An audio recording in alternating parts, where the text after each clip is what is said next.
Hey guys, welcome back to the Calibrate Tools and DIY channel. Today we're going to take a trip to a motor repair shop to repair, or at least look at, a motor that went bad in the lathe that we have in the shop. I've always had a fascination with how motors work. Today we're going to look more into that. Stick around, I'll see you right after this.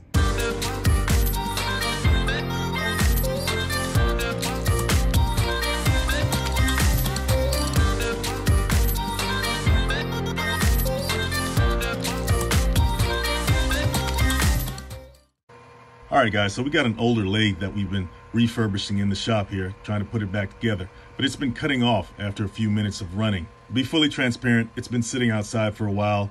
It's got some water in it, and we emptied the water out, but we still have this problem of it cutting off. After checking the wiring from the electrical panel to the switch and finding no discontinuity or voltage issues, we figured it had to be the motor. So I took the motor out, took it to the nearest motor repair shop to see what the problem was. Now, this is a three-phase dual voltage AC motor, which means it has three current carrying conductors or wires, each operating at a phase difference of 120 degrees, and a neutral wire for each of those conductors. Three-phase motors need three conductors because more power is needed, and it's usually for industrial or commercial machinery, versus single-phase motors that need only one conductor, and they're mainly for household appliances like vacuum cleaners, air conditioners, refrigerator compressors, etc. The wires you see sticking out of the motor are the lead wires. They can range in number from 3 to 12. This motor has 9, which is common for three-phase motors. And these wires can be configured to achieve two voltages: low voltage, which in the US is around 220 volts, or high voltage, which could be around 440 volts in the US. Low or high, these voltages are usually ran on AC current, alternating current. These voltages are predetermined by your electric company. There's really no minimum or maximum. Three-phase motor winding configurations come in two forms: the Y or star configuration or the delta configuration, and you can configure either one to a lower voltage or a higher voltage. After examining the wire configurations, it seems like the wires weren't configured properly in the first place. This is number 6. Number 6, number 7. No, this is not right. That will cause it to shut off? Well, I don't know. I need to test it first. Can you read this number? You are younger than me. You got better eyes. Let me see. Number 1? 1. Yeah, that's 1. See? Okay. Yeah, you have better eyes. See? You saw it. Yeah. You saw it. If you have 9 leads, then it's usually a dual voltage motor. It can either have a Y connection or a delta connection. If you're using your machine at a higher voltage, then the external connections doesn't really matter, okay? They can be the same. But if you're using it on a lower voltage, then the external connections or lead wires will be different for Y connected motors or delta connected motors. So in order to know what you have, you can use a voltmeter or multimeter to find continuity between wires 7, 8, and 9. If there's continuity between those 3 wires or 3 leads, then the machine is a Y configured machine. We eventually ended up wiring the leads in a low voltage Y configuration, connecting lead wires 4, 5, and 6 together and pairing off wires 1 and 7, 2 and 8, and 3 and 9 respectively. Then we tested the motor. It smells like it's burned out. It smells. Yeah, oh, you smell it now? Yeah. Okay. Yeah.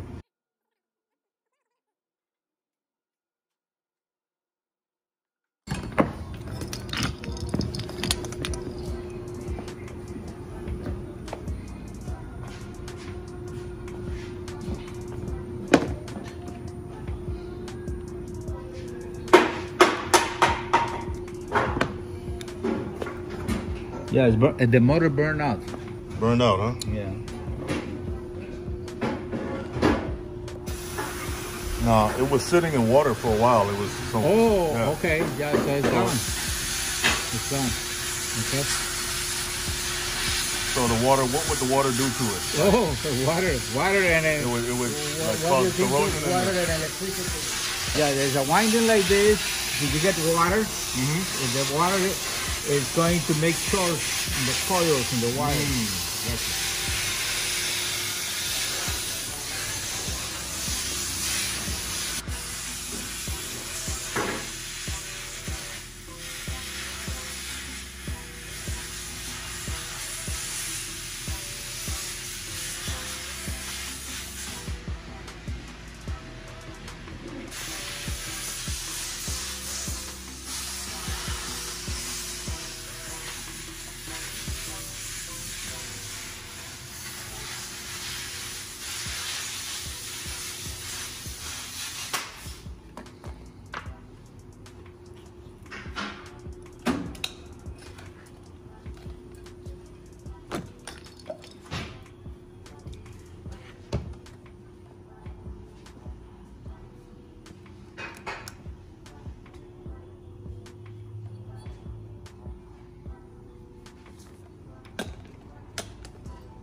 That one is the ground. Oh, that's the ground? Yeah.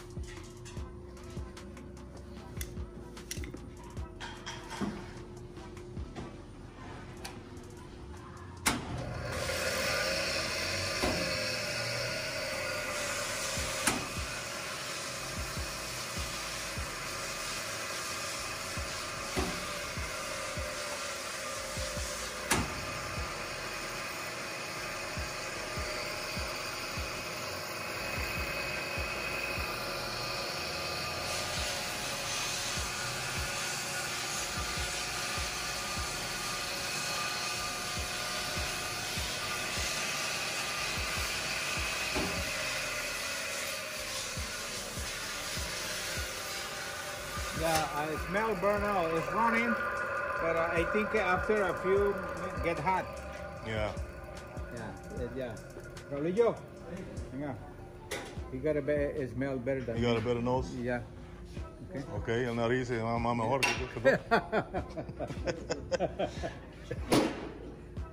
No, que quiero que huela ese motor. No, que huele quemado. Huele raro. Yeah. Really? Yeah, I think the motor burned out, my friend. Okay. Okay. Well. Okay, so the motor's got 9 lead wires. With 9 lead wires, you can connect it in 2 voltage. It's dual voltage, 220 or 440. So the way it's connected right now, 4, 5, and 6 together. And one line is called 1 and 7, second line 2 and 8, and third line is 3 and 9. That's his connection for 220. Okay. So what I did is connect it properly and test it. Okay. How old is this tester? This tester is like Looks like it's like 1950s or something. no. Actually, 1980s. 1980s? Okay. Yeah, 1989, 1990. Wow, still working there. Yeah. Okay. And what about that down there? Oh, that one is it's called high pot tester. So we can test an insulation. Test the insulation. Okay. How old is that? That one is about 5 years old.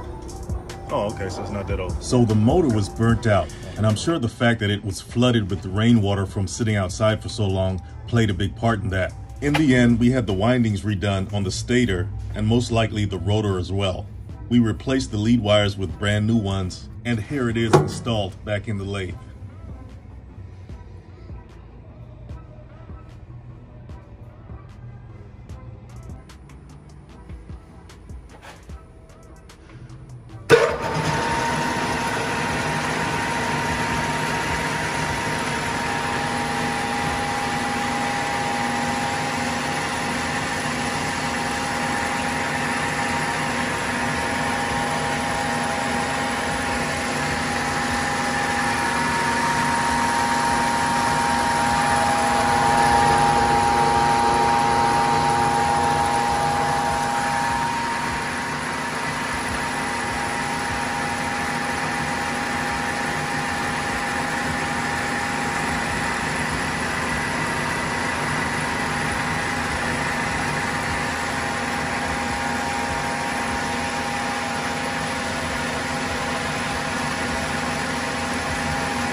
All right, so I guess we learned a thing or two about motors today.